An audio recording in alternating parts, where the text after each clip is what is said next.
Solve for x, and we are given square root of 5x plus 6 equals x. Whenever you have one square on one side, keep in mind,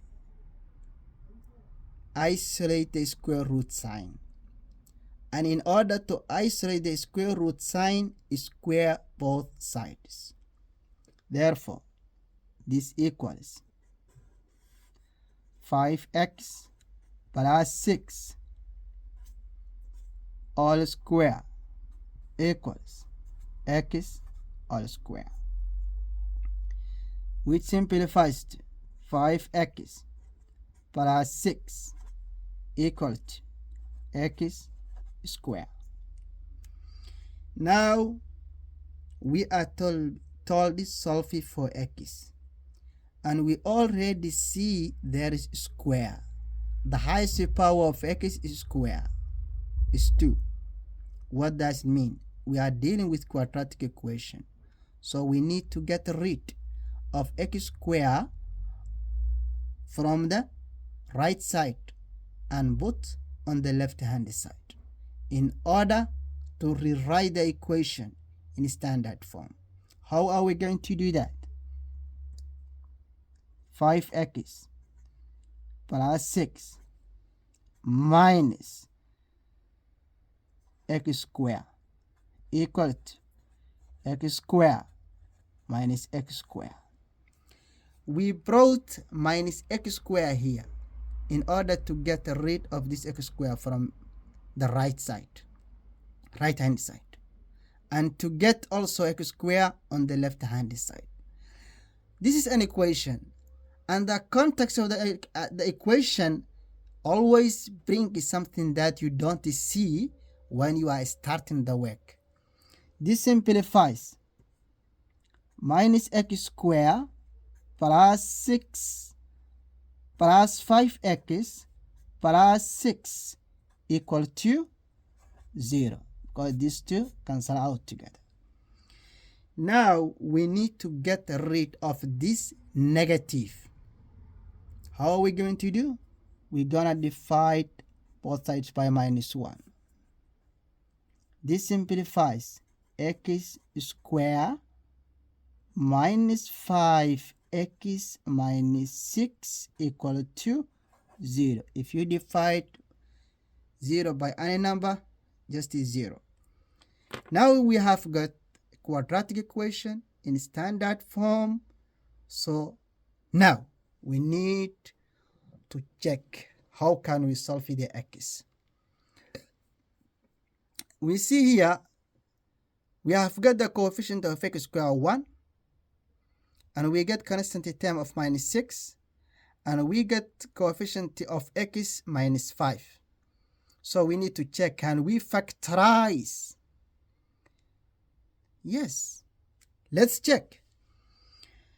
In order to check that, let's see our constant term. It is minus 6. Now let's find the factors that when you multiply gives us the product of 6. 1 times 6, 2 times 3, all these two, this gives us the product of 6. So now we need to find which two factor pairs make minus 5. Minus 1 plus 6. No, 1 plus minus 6 will make minus 5. And minus 2 plus minus 3 will make minus 5. So which one must we select here? In order to get the right pairs, you always need to check what operation do we have here. It's negative. What does that minus tell us? The minus tells us the two signs of the two factors that make the product of 6 and the sum of 5 must be 2 factors with different sign. Okay? And the minus that's in front of the coefficient of x term tells us the bigger one must be negative. Therefore, plus 1 and negative 6 will work for us. So we're gonna substitute plus 1 and minus 6 in place of minus 5x, and each one will be coefficient of x. So x squared minus plus x minus 6x minus 6 equal to 0. Now we are working in order to get the factors of this equation. We're gonna bracket in order to get any common factor.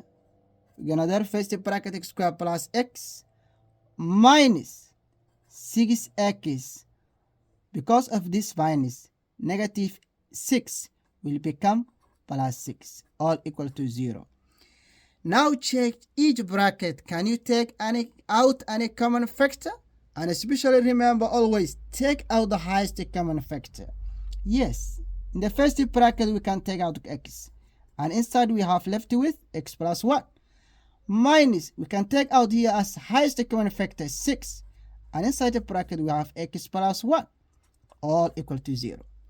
Now we have identical brackets, so take out the common bracket, x plus 1, multiply x minus 6, all equal to 0. Now you have factors, an equation in factor form equal to 0. So let's use our 0 product in order to solve for x. X plus 1 equal to 0, and x minus 6 equal to 0. Now, x plus 1, get rid of the plus 1, subtract 1, equal 0, subtract 1. Whatever you do to one side, do to the other side too. This equals x equal to minus 1. On the other side, x minus 6 equals 0. Therefore, x minus 6 plus 6 equal to 0 plus 6. We add 6 in order to get minus 6 because we are isolating the x. This simplifies to x on the left hand side. On the right side, we have 6. X equals 6. Now we have got two solutions, and that's what we want because we are dealing with a quadratic equation. Now you got your two values. What do you need? Check your solutions, if it is valid or not valid. Now, let's bring it down. Our original equation, 5x plus 6 equal to x.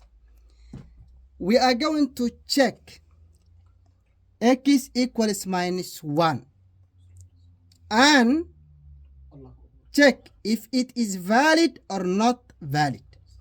Well done. Let's substitute 5 times minus 1 plus 6. The left hand side. Let's check. 5 times minus 1 simplifies to minus 5. And we add the 6. This simplifies to 1. Therefore, this equals square root of 1, which is 1. Well done. On the left hand side, we have got equal to 1. On the right, we have x, and we got right hand side equal to x, and the x equals minus 1. What does it mean? What did you notice? We noticed that left hand side not equal to right hand side. That means our x equal -1, not valid. Not valid. It did not satisfy the equation. So now let's try x equals 6. Let's take our original equation, which is 5x plus 6. Left hand side equal to x. Let's check our left hand side. Left hand side equals square root of 5x plus 6, which equals 5 times 6. 5 times 6 plus 6. Well done. Which equals 30 plus 6, which simplifies 36. And this equals square root of 36 gives us 6. On the right hand side, what did we get? On the right hand side, we got right hand side equal to x, and the x equal to 6. Therefore, x equal to 6 is valid. Well done. Hope it helps. Thank you.